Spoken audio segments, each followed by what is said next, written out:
के पढ़ना, उस इंसान ने अपनी जिंदगी में कभी भी नया पुस्तक नहीं पढ़ा, ग्रेजुएशन कंप्लीट करते थे।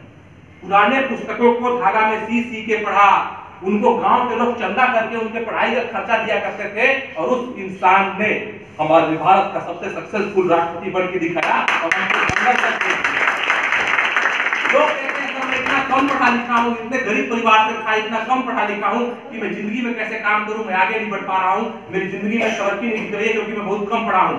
फोर्ड मोटर के चेयरमैन हेनरी फोर्ड 5वीं पढ़े हैं। दुनिया के सबसे अमीर आदमी धीरू भाई अंबानी, वो भी 5वीं क्लास पढ़े थे, पेट्रोल पंप में टेंडर थे, लेकिन उस इंसान ने दुनिया के सबसे अमीर आदमी बनने की किताब में दुनिया के सबसे अमीर आदमी बनने के नाम में अपना सूची दर्ज करा दिया था। तो माय डियर फ्रेंड, लोग सिर्फ देखते रह जाते हैं। बहुत सारे लोग ऐसे हैं कि सर पढ़ाई लिखाई ठीक है, मैं पढ़ा लिखा भी हूँ, लेकिन मेरे को तकलीफ है सर, मेरा पैर में दिक्कत है, मेरे हाथ में दिक्कत है। हमारी विश्व की प्रख्यात नृत्यांगना सुधा चंद्रन का एक पैर नकली है, इसके बाद भी दुनिया की सबसे अच्छी नाचने वाली लड़की में गिनी जाती है। बीमा रोड को डॉक्टरों ने बोल दिया था कि तुम जिंदगी में चल नहीं पाएगी, तुम पोलियोग्रस्त हो, बैसाखी के सहारे से भी नहीं चल पाओगी। और उस लड़की ने, बीमा रोड ने 7 बार ओलंपिक का गोल्ड मेडल जीता था, और दुनिया की सबसे तेज धावी का जूता है तो 3 बार आया था। उसके अंदर ये अक्सर लोग सोचते हैं कि सर मैं क्या करूं सर, मैं थोड़ा नाटा हो गया ना, इसीलिए नहीं तो आर्मी में जाने का प्लान था। तो भैया नाटा हो गया तो आर्मी एक ऑप्शन नहीं है पूरी दुनिया में। हमारे देश के सुपरस्टार सचिन तेंदुलकर को देखो, कद के कितने छोटे हैं, फिर भी हमारे देश में शतक का शतक लगाने वाला आदमी है, और दुनिया का सबसे बड़े बल्लेबाज में गिना जाता है। अक्सर लोग बोलते हैं कि सर जब मैं लोगों के सामने जाता हूं, लोगों को बात बताता हूं, इस प्लान को बताता हूं, तो लोग मुझे बेवकूफ कहते हैं, लोग मुझे बेवकूफ करते हैं, मेरी बातों को नेगलेक्ट करते हैं। 4वीं क्लास में स्कूल में थॉमस अल्वा एडिसन को मंदबुद्धि कर निकाल दिया गया था, और उस इंसान ने 1093 पेटेंट कराया, और ये बल्ब है ना, उसका आविष्कार भी वही इंसान किया जो 4वीं के बाद पढ़ नहीं पाया था। 4वीं के बाद पढ़ नहीं पाया था, इसके बाद भी वो बल्ब का आविष्कार कर गया। लोग बोलते हैं सर मैं इंग्लिश नहीं बोल पाता हूँ, मैं बोल नहीं पाता हूँ, मैं कैसे काम कर सकता हूँ, मैं कैसे नेटवर्किंग कर सकता हूँ, मैं कैसे आगे बढ़ सकता हूँ। हमारे देश के राजनेता लालू प्रसाद यादव को इंग्लिश बोलने नहीं आता था, हिंदी बोलने भी सही ढंग से नहीं आता था, लेकिन जब पार्लियामेंट में की बात करते थे तो हर कोई उनकी बात सुनता था, और वो इंसान हार्वर्ड यूनिवर्सिटी और ऑक्सफोर्ड यूनिवर्सिटी में जाके अपनी बात को रख के आ चुके हैं, जो इंग्लिश नहीं जानते थे, और हमारे देश के रेल मंत्री रह चुके हैं। लोग अक्सर कहते हैं कि सर मैं पापा का देहांत बचपन में हो गया था, मेरे पिताजी के जाने के बाद पूरी घर की जिम्मेदारी मेरे ऊपर आ गई थी, और इसीलिए मैं काम नहीं कर पाया, इसीलिए मैं आगे नहीं बढ़ पाया। A.R. रहमान के पिताजी का देहांत बचपन में हो गया था, उन्होंने भारत की झोली में 2 ऑस्कर अवार्ड डाल दिए। लता मंगेशकर ने जिस दिन अपना पहला गाना गाया था, उस दिन वो पैसों के लिए, नाम के लिए, शोहरत के लिए नहीं, बल्कि एक टैंकर खाना के लिए गाना गाई थी, जिसको हम स्वर सम्राज्ञी लता मंगेशकर कहते हैं। उसके घर में खाने को दाना नहीं था, उसके बाद उसने इतना बड़ा किया था, वहां से उठी थी। लोग बोलते हैं सर मेरे शरीर में दिक्कत है, मेरा कमर में दर्द है, मेरे को ये प्रॉब्लम है। किडनी जेल बनाने से पहले वाल जिंदगी का 3 बार नर्वस ब्रेकडाउन हो चुका था, स्वर्ण पदक विजेता बीमर रोड को पोलियो था, और राष्ट्रपति रूजवेल्ट के दोनों पैर नकली है, दोनों पैर नकली है, राष्ट्रपति है। इसके बाद वो काम कर रहा है, इसके बाद वो खड़ा है। साला मनोहर पारिक गोवा में जब तक कैंसर से लड़ रहा था, नाक में पाइप लगा था, इसके बाद भी वो खड़ा था उस जगह पर, वो सीएम बन के वहां पर लड़ रहा था, एक तरफ बीमारी से और एक तरफ देश की समस्या से। और हम लोग यहाँ पर बुखार जाता है तो कंबल ओढ़ के घर में जाके सो जाते हैं, कोई दिक्कत नहीं है, मेरे को बुखार नहीं है तो ऐसे लाइफ में हम सपना पूरा कर पाएंगे? अगर सपना देखें तो मजबूती के साथ हमको उस पर खड़ा रहना पड़ेगा। बहुत सारे लोग का कहना होता है कि सर मैं लोगों के पास जाता हूँ, लोगों को जब बात करता हूँ तो मेरे को लोग धुकार देते हैं, बोलते हैं सब फालतू काम है।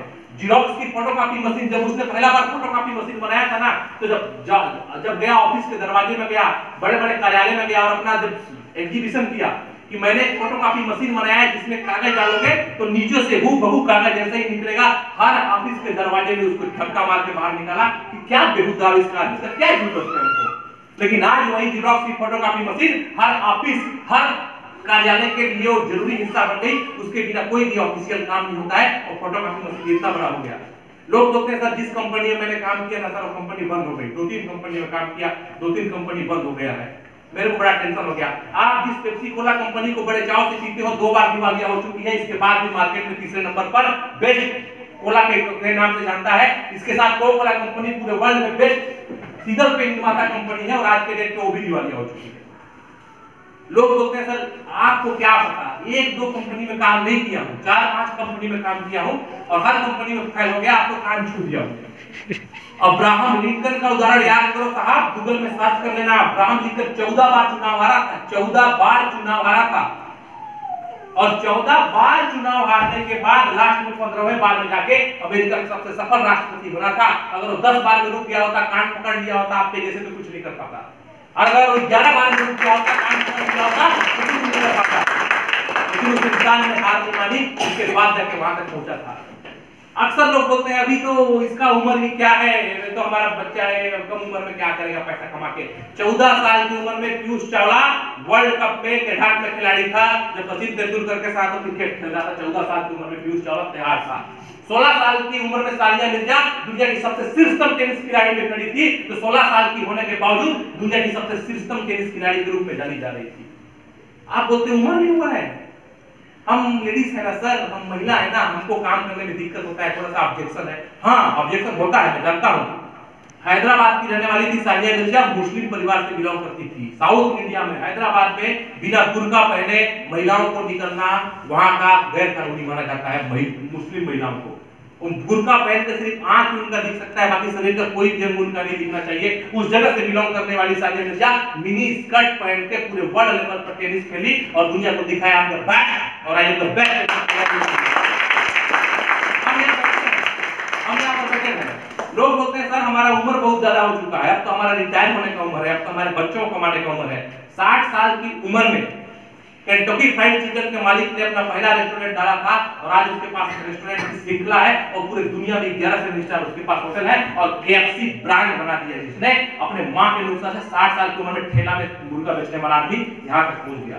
लोग बोलते हैं सर मेरे पास बाइक नहीं है, मैं फील्ड में काम कैसे कर सकता हूं, बाइक हो जाता ना तो मैं भी धुआं उड़ा देता।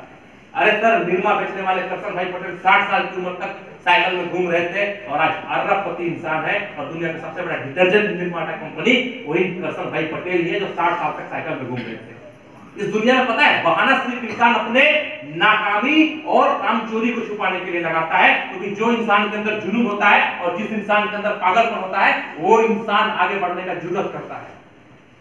बहुत सारे लीडर ऐसे होते हैं जो बोलते हैं यस मैं काम किया हूं। यहाँ पर बहुत सारे ऐसे लीडर हैं जो काम करते हैं और कभी कभी छक्का लगाते हैं, कभी कभी चौका लगाते हैं। तेंदुलकर भी कभी छक्का लगाता था, कभी चौका लगाता था, आपको पता है ना? जी सर। कभी कभी जीरो में आउट होता था, कभी कभी तेंदुलकर भी जीरो में आउट होता था, कभी कभी छक्का लगाता था, कभी कभी चौका लगाता था। लेकिन आपको ये भी पता होना चाहिए कि जब तेंदुलकर जीरो में आउट हुआ था तब एक टाइम तक पूरा दुनिया उसको पुतला दहन किया था। यस सर, पूरा पुतला दहन कर दिया। वो भूल चुका था कि तू छक्का लगाया था, भूल चुका कि तू चौका लगाया था, क्योंकि दुनिया वर्तमान को देखती है, वर्तमान को देखती है और वर्तमान में तू क्या कर रहा है। तेंदुलकर के नाम से पुतला जन्म हो गया था और इंडिया में तेंदुलकर के प्रति नारा लगाया गया था एक टाइम पे, तेंदुलकर को रिजेक्ट करो। वही इंसान जो हमको शतक का शतक दिया साहब, उसके प्रति भी लोग नेगलेक्ट हो गए थे। एक चीज याद रखना कि दुनिया सूरवीर का हमेशा इज्जत करता है, उगते हुए सूर्य को दुनिया प्रणाम करता है, डूबते हुए को नहीं, कोई नहीं करता है। तो माय डियर फ्रेंड, इस दुनिया में इस जगह पर आज जहां पर होगा, इतना देर से अगर मैं आपको बोल रहा हूं, एक याद रखना यार, आप जिस जगह पर पैदा हुए हो ना उसमें आपकी गलती नहीं है। अगर आप गरीब घर में पैदा हुए, आप आज एडजस्ट करके जिंदगी जी रहे हो तो इसमें आपकी गलती नहीं है। लेकिन अगर ऐसे ही जिंदगी बिता दोगे तो इसमें 99% क्या 100% आपकी गलती है, क्योंकि विरासत से क्या मिला मायने नहीं रखता है, विरासत में क्या छोड़ के जाएंगे मायने रखता है। विरासत से क्या मिला ये मायने नहीं रखता, विरासत में क्या छोड़ के जाएंगे ये मायने रखता है। हमारी जिंदगी के लिए भी यही मायने रखता है साहब, आप क्या छोड़ के जाओगे। आप उस देश के रहने वाले हो साहब, उस जगह के रहने वाले हो जहां एक कबाड़ी खरीदने वाला दुनिया का सबसे बड़ा इस्पात इंडस्ट्री का मालिक लक्ष्मी निवास मित्तल बन सकता है, जहां एक साइकिल दुकान में काम करने वाला लड़का दुनिया के बेस्ट बाइक का अवार्ड ले सकता है और दुनिया की सबसे अच्छी बाइक निर्माता कंपनी का मालिक बन सकता है। आप एक ऐसे जगह के बिलोंग करने वाले हो जहां का एक पेट्रोल पंप में पेट्रोल डालने वाला रिलायंस जैसे इंडस्ट्री को खड़ा कर सकता है और दुनिया में सबसे अमीर आदमी बन सकता है। आप एक ऐसे जगह से बिलोंग करने वाले हैं जहां का एक बंदा साइकिल में घूमने वाला दुनिया की सबसे बड़ी डिटर्जेंट की फैक्ट्री लगा सकता है। आप एक ऐसे देश के रहने वाले हैं जहां सारा चाय बेचने वाला भी प्रधानमंत्री बन सकता है। नहीं, मेरे से नहीं हो पाएगा तो आपसे कुछ नहीं हो पाएगा। लोग बोलते हैं कि सब कुछ करो नेटवर्किंग मत करो। सब कुछ करो, नेटवर्किंग मत करो। आप बता दो इसके अलावा कोई दूसरा ऑप्शन है आपके पास अमीर और कामयाब बनने का? कोई भी ऐसा ऑप्शन है? कोई भी ऑप्शन नहीं है साहब। मैंने लोगों की जिंदगी को बदलते देखा है। जैसे लोगों के साथ रहोगे ना वैसी सोच हो जाती है, जैसे लोगों के साथ रहोगे वैसी सोच हो जाती है। आप जाके ना 4 घंटा मंदिर में बैठ जाओ, आपका दिमाग जो है ना भक्ति में हो जाएगा। आपको दुनिया में भक्ति भक्ति नजर आने लगेगी। अगर आप कोर्ट में चले जाओ भी कोर्ट में बैठ जाओ और वहां पर जाके देखो दुनिया में झगड़ा ही झगड़ा आपको नजर आने लगेगा, केस ही केस आपको लगने लगेगा, पेशी ही पेशी आपको नजर आने लगेगा। जाके आप गवर्नमेंट हॉस्पिटल में घुस जाओ, 4 घंटा हॉस्पिटल में बिताओ, दुनिया में बीमारी ही बीमारी नजर आने लगेगी, दुख ही दुख दिखने लगेगा। जाओ किसी गार्डन में और किसी बड़े होटल में, किसी रिसोर्ट में जाओ, दुनिया में खुशियां ही खुशियां नजर आने लगेगी, दुनिया में एंजॉय ही एंजॉय जैसे लोगों के साथ रहोगे वही वही दुनिया में दिखता है। और अगर इस संगत में आने के बाद, इस एनवायरनमेंट में आने के बाद अगर सोच भी लेते हो तुम कि मुझे कामयाब होना है, तो ये कामयाब हो गए भैया। क्योंकि 2022 से पहले तुमने सोच लिया कि कामयाब होना है, फिर 2022 में जो हम भूचाल लाने वाले हैं,